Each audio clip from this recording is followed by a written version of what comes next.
பரிசுத்த நாமம் பயன்படுவதாக.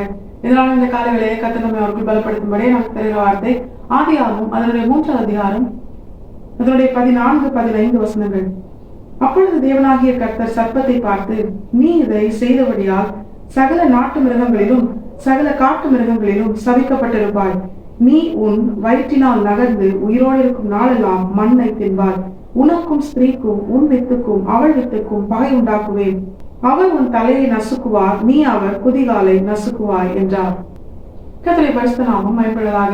வசனங்களை கொண்டுதான் தேவஜனங்களாகி நம்மை இன்று அவர்கள் பலப்படுத்துகிறார். தேவஜனங்களாகி நம்முடைய இருதயத்தை பலப்படுத்துகிற ஒரு வாக்கு தத்துவம். இந்த சம்பவம் நம்ம எல்லாருக்குமே தெரியும். ஏதேன் தோட்டத்துல சர்ப்பத்திற்குள் இருந்து பிசாசு ஏவாளை வஞ்சித்தது நிமித்தம் ஆதாமும் ஏவாளும் கீழ்ப்படியாமை என்கிற பாவத்திற்குள்ளே அவர்கள் விழுந்து போனார்கள். இது நிமித்தம் சர்ப்பத்தையும் சர்ப்பத்திற்குள் இருந்த பிசாசையும் பிதாவாகிய தேவன் சபிக்கும் பொழுது சொன்ன வசனங்கள் தான் இந்த 2 வசனங்களும். இதுல தேவஜனங்களாகி நமக்கு தேவன் கொடுத்த ஒரு வாக்கு தத்தம் என்ன தெரியுமா? ஸ்திரீயின் வித்து. ஆண்டவராகிய இயேசு கிறிஸ்துவை குறித்த தீர்க்க தரிசன வெளிப்பாட்டை பிதாவாகிய தேவன் இங்கே வெளிப்படுத்துகிறார். ஸ்திரீயின் வித்து என்பது ஆண்டவராகிய இயேசு கிறிஸ்துவை வெளிப்படுத்துகிறது. பிதாவாகிய தேவன் பிசாசை சபிக்கும் பொழுது, உனக்கும் ஸ்திரீக்கும் உன் வித்துக்கும் அவள் வித்துக்கும் பாய் உண்டாக்குவேன். அவர் உன் தலையை நசுக்குவார், நீ அவர் குதிகாலை நசுக்குவாய். சிலுவையிலே இந்த வாக்கு தத்தம் நிறைவேறினதை நாம் பார்க்கிறோம். இந்த வாக்கு தத்தத்தை நிறைவேற்றும்படியால் 2000 வருஷங்களுக்கு முன்பதாக ஆண்டவராக இயேசு கிறிஸ்து மனுஷ சாயலாக நம்மை போல அவர் இறங்கி வந்தார். எந்த மனுஷன் கீழ்ப்படியாமை என்கிற பாவத்தின் நிமித்தம் அவன் விழுந்து போய் தேவனை விட்டு விலகி சென்றானோ, மனுஷனுக்கும் தேவனுக்கும் இடையிலே பாவம் என்கிற நடுச்சுவர் வந்ததோ, அந்த நடுச்சுவரை தகர்க்கும்படியால் தம்முடைய பரிசுத்த இரத்தத்தினால் மனுஷன் செய்த எல்லா பாவத்தையும் அவனை விட்டு அப்புறப்படுத்தி அவனை பரிசுத்தப்படுத்தி பிதாவாகிய தேவனோடு கூட அவர் பிரியமாய் உண்டாக்கின மனுஷன் மறுபடியும் இணையும்படியா அவர் சமூகத்திலே வரும்படியா குமாரனாகிய கிறிஸ்து இறங்கி வந்தார். ஆதியிலே சொல்லப்பட்ட வார்த்தை நம்மிலிருந்து 2000 வருஷங்களுக்கு முன்பதாக அது நிறைவேறினது. அந்த வார்த்தையை நிறைவேறுதலைத்தான் தேவஜனங்களாகி நாம் நினைவு கூறுகிறோம். ஆண்டவராகிய இயேசு கிறிஸ்து நம்மை போல மனுஷ சாயலாக இறங்கி வந்ததற்கு அநேக ஆவிக்குரிய சத்தியங்கள் இருந்தாலும், அநேக ஆசீர்வாதங்கள் இருந்தாலும், அநேக வாக்கு தத்துவத்தின் நிறைவேறுதல் இருந்தாலும், பிரதானமான நோக்கம் என்ன தெரியுமா? விழுந்து போன மனுஷ குலத்தை மீட்கவும் அதற்கு காரணமாக இருந்த பிசாசை அழிக்கவும் அவர் இறங்கி வந்தார். இந்த வசனத்துல உன் வித்துக்கும் அவள் வித்துக்கும் பகை உண்டாக்குவேன், அவர் உன் தலையை நசுக்குவார், நீ அவர் குதிகாலை நசுக்குவார். இந்த வார்த்தைகள் கல்வாரி சிலுவையிலே நிறைவேறும். ஆண்டவராகிய இயேசு கிறிஸ்துவின் 2 கால்களிலும் ஆணிகள் அடிக்கப்பட்டதை நாம் அறிந்திருக்கிறோம். எல்லா ஜனங்களும் அதை பார்த்து கொண்டிருக்கும் பொழுது அந்த காலின் கீழே பிசாசின் தலை நசுக்கப்பட்டதை தேவஜனங்களாகி நாம் அறிந்து பலப்படும்படியால் கர்த்தர் இன்று இந்த தீர்க்க தரிசன வார்த்தைகளை நமக்கு காண்பித்து தருகிறார். அவர் நம்மை மீட்டு கொண்டதை மீண்டும் நாம் உணர்ந்து பலப்பட இந்த வசனத்தை தேவன் நமக்கு தெரியப்படுத்துகிறார். அவர் நினைப்பூட்டுகிறார். இன்று நானும் நீங்களும் அநேக காரியங்களுக்கு பயப்படுறோம். பிசாசின் கிரியைகளுக்கு, பிசாசு நிலப்பட்ட மனிதர்கள், சூழ்நிலைகள், இப்படிப்பட்ட காரியங்களுக்கு தேவஜனங்களாகி நாம் அநேக நேரங்கள்ல பயந்து கலங்கி சோர்ந்து போகிறோம். ஆனா இன்று இந்த வார்த்தையை கொண்டு தேவஜனங்களாகி நாம் பலப்படும்படியாய் கர்த்தர் காண்பித்து தருகிற பிரதானமான சத்தியம் என்ன தெரியுமா? தேவஜனங்களாகி நாம் ஆண்டவராகிய இயேசு கிறிஸ்துவின் பிறப்பை கொண்டாடுகிறோமே, அவர் குழந்தையாய் வந்ததை நினைவு கூறுகிறோமே. அவர் குழந்தையாக வந்து அப்படியே போகல, அவர் குழந்தையாக வந்து வளர்ந்து வேதத்தில் சொல்லப்பட்ட வார்த்தையின்படி பிசாசின் தலையை நசுக்கினார்.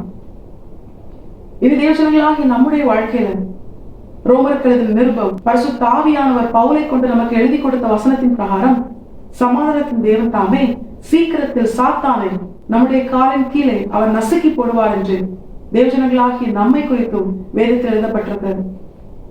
எப்படி சிலுவையிலே ஆண்டவராகிய இயேசு கிறிஸ்துவின் காலின் கீழே சாத்தானின் தலை நசுக்கப்பட்டதோ, அதே போல தேவஜனங்களாகி நாம் ஒவ்வொருவரின் காலின் கீழும் சாத்தானின் தலை நசுக்கப்படுகிறது. இனி சாத்தானுக்கு நம்முடைய வாழ்க்கையில் அதிகாரம் கிடையாது, சாத்தானுக்கு வல்லமையே கிடையாது. ஏன்னா வேதம் தெளிவாய் சொல்கிறது வல்லமை தேவனுடையது என்று. தேவஜனங்களாகி நாம் பயப்படுவதையும் நாம் சோர்ந்து போவதையும் பயன்படுத்துவதுதான் சாத்தானின் வேலை. நம்மை பயமுறுத்தி சோர்ந்து போக பண்ணி தன்னை பலனுள்ளவனாக காட்டிக் கொள்வதுதான் சாத்தான். மற்றபடி சாத்தானுக்கு என்ன கிடையாது? பலனும் கிடையாது, வல்லமையும் கிடையாது. தேவஜனங்களாகி நானும் நீங்களும் ஆராதிக்கிற தேவன் ஒருவரே வல்லமை உள்ளவர். இது நாம் எதற்காக சோர்ந்து போகிறோம்? அநேக காரியங்கள் நம்மை பயப்படுத்துகிறது, நம்முடைய இருதயத்தை கலங்க பண்ணுகிறது. ஆனா கர்த்தர் சொல்கிறார், எந்தெந்த காரியங்கள் உன்னை கலங்க பண்ணுகிறதோ, எந்தெந்த காரியங்கள் உன்னை சோர்ந்து போக பண்ணுகிறதோ, அதற்கு பின்னாக இருந்து செயல்படுகிற சாத்தானின் தலையை நான் நசுக்கி விட்டேன். அதற்காகவே நான் மனுஷ சாயலாக உனக்காக இறங்கி வந்தேன் என்று தேவஜனங்களாகி நாம் ஒவ்வொருவரையும் பார்த்து கர்த்தர் வாக்கு பண்ணுகிறார், பலப்படுத்துகிறார். தேவஜனங்களாகி நாம் இதை உணர்ந்தவர்களாய் நானும் நீங்களும் ஆராதிக்கிற தேவன் நம்மை தம்முடைய சொந்த ஜனமாக ஏற்றுக்கொண்ட தேவன், தம்முடைய ஜீவனை கொடுத்து நம்மை மீட்டுக் கொண்ட தேவன். அவர் சாத்தானின் தலையை நசுக்கினவர், சகலத்தையும் ஜெயித்தவர். அவருக்கு மேல ஒரு அதிகாரம் கிடையாது. அவரை காட்டிலும் யாருக்கும் வல்லமையும் கிடையாது. அவர் ஒருவரே வல்லமை உள்ளவர். கர்த்தத்துவம் அவர் தோளின் மேல் இருக்கிறது. இது நாம் கண்டு வியக்கிற எல்லா காரியமும் அவருடைய ஆளுகைக்கு உட்பட்டது. அவரே சகலத்தையும் ஆளுகை செய்கிறவராயிருக்கிறார். சகலமும் அவராலும் அவருக்காகவும் அவர் மூலமாய் உண்டாக்கப்பட்டது என்று வேதம் சொல்கிறது. தேவஜனங்களாகி நாம் இவ்வளவு பெரிய மகிமையான வல்லமை உள்ள தேவனுடைய ஜனமாய் இருக்கிறோம். தேவ ஜனத்திற்காக கர்த்தர் என்ன வேணாலும் செய்வார். வேதத்தில் ஆதியாகம் துவங்கி வெளிப்படுத்தின விசேஷம் வரைக்கும் தம்முடைய ஜனத்திற்காக சர்வ வல்லமையுள்ள தேவன் அவர் காலங்களை மாற்றுகிறார், அரசாங்கத்தை மாற்றுகிறார், என்ன வேணாலும் செய்வார். தேவ பிள்ளைகள் மேல் ஒரு துரும்பு கூட தேவ சித்தம் இல்லாமல் விழாது. தேவ பிள்ளையின் வாழ்க்கையில தேவன் சில காரியங்களை அனுமதிக்கிறாரே, ஆனால் அது தேவ ஜனத்தின் நன்மைக்காக. ரோமர் 8:28 அப்படிதான் சொல்கிறது. அன்றியும் அவருடைய தீர்மானத்தின்படி அழைக்கப்பட்டு தேவனிடத்தில் அன்பு கூறுகிறவர்களுக்கு சகலமும் நன்மைக்கு ஏதுவாக நடக்கிறது. தேவ பிள்ளையின் வாழ்க்கையில் கர்த்தர் அறிந்து அனுமதித்து அவர் செய்கிற எல்லா காரியமும், எப்படி யோசேப்பின் வாழ்க்கையில் ஆரம்பத்தில் நடந்த எல்லாம், தாவீதின் வாழ்க்கையில் ஆரம்பத்தில் நடந்தது எல்லாம், ரூத்தின் வாழ்க்கையில் ஆரம்பத்தில் நடந்தது எல்லாம், அது வேதனையாகவும் கண்ணீராகவும் அலைச்சலாகவும் இருந்தாலும், அது அவமானத்தை போல இருந்தாலும் முடிவு சம்பூர்ணமா இருந்தது.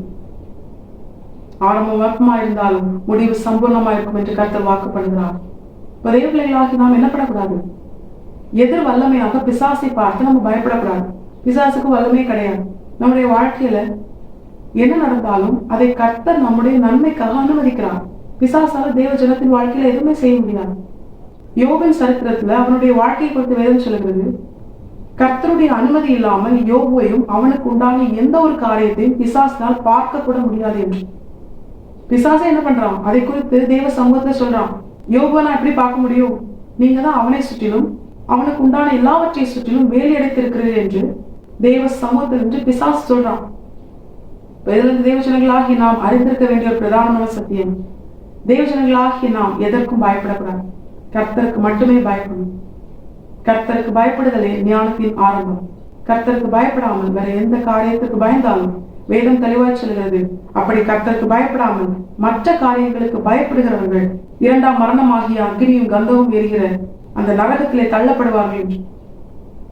தேவஜனங்களாகி நாம் நம்மோடு கூட இருக்கிற சகலத்தையும் ஜெயித்த சாத்தானின் தலையை நசுக்கின ஆண்டவராக இயேசு கிறிஸ்துவை விசுவாசித்து அவருடைய ஜெயத்திற்கு பங்குள்ளவர்களாய் மாற ஆண்டவராக இயேசு கிறிஸ்துவின் காலின் கீழ் சாத்தான் நசுக்கப்பட்டது போல தேவஜனங்களாகி நாம் ஒவ்வொருவரின் காலின் கீழும் பிசாசை நசுக்க கர்த்தர் நமக்கு அதிகாரம் கொடுத்திருக்கிறார். அவர் சித்தமாய் இருக்கிறார். லூக்கா 10:19 அதை தெளிவாய் சொல்கிறது, இதோ சர்ப்பங்களையும் தேள்களையும் மிதிக்கவும் சத்துவின் சகல வல்லமை மேற்கொள்ளவும் உங்களுக்கு அதிகாரம் கொடுக்கிறேன், ஒன்றும் உங்களை சேதப்படுத்த மாட்டார், எதுவும் நம்மை சேதப்படுத்தார். ஏன்னா நம்முடைய ஆண்டவர் சாத்தானின் தலையை நசுக்கி விட்டார். அவர் ஜெயம் எடுத்து விட்டார். தேவஜனங்களாகி நம்மை அவருடைய ஜெயத்திற்கு பங்குள்ளவர்களாய் மாற்ற அவர் நம்மை உருவாக்கி கொண்டிருக்கிறார். தேவஜனங்களாகி நாம் இதை உணர்ந்தவர்களாய் பிசாசுக்கோ பிசாசு நிலைப்பட்ட மனிதர்கள் சூழ்நிலையில் இப்படிப்பட்ட காரியத்திற்கோ எந்த ஒரு காரியத்திற்கும் பயப்படாமல் சர்வத்தையும் ஆளுகிற சர்வத்தையும் ஜெயித்த ஆண்டவராக இயேசு கிறிஸ்துவின் ஆளுகைக்கு உட்பட்டவர்களாகவும் அவருடைய ஜெயத்திற்கு பங்குள்ளவர்களாகவும் அவருடைய காலின் கீழ் எப்படி சாத்தான் நசுக்கப்பட்டானோ அதே போல நம்முடைய காலின் கீழும் சாத்தான் நசுக்கப்பட தேவஜனங்களாகி நாம் கர்த்தருடைய ஆளுகைக்கு உட்பட்டவர்களாய் மாற அவரை பிரியப்படுத்தி அவர் நம்மோடு கூட இருந்து நம்மை ஆசீர்வதித்து நம்மை உயர்த்தி சர்வல்லமுள்ள தேவன் நம்முடைய தேவனாக இம்மையிலும் மறுமையிலும் மகிமைப்பட தேவஜனங்களாகி நாம் நம்மை முழுமையாக கர்த்தரை பார்த்து அர்ப்பணிப்போம். கர்த்ததாமே இந்த வசனத்தை கேட்ட நம் அனைவரையும் ஆசிரியர் நடத்துவாராக. கர்த்தரை பரிசுத்தம் மட்டுமே பயன்படுவதாக. மாரநாதா இயேசு வருகிறார். ஆயத்தமாகவும் பெற ஆயத்தப்படுத்துவோம். ஆமென். என்பலன் ஒன்றுமில்லை என்று நான் அறிவேன், அவர் பலனின்றும் குறையவில்லை.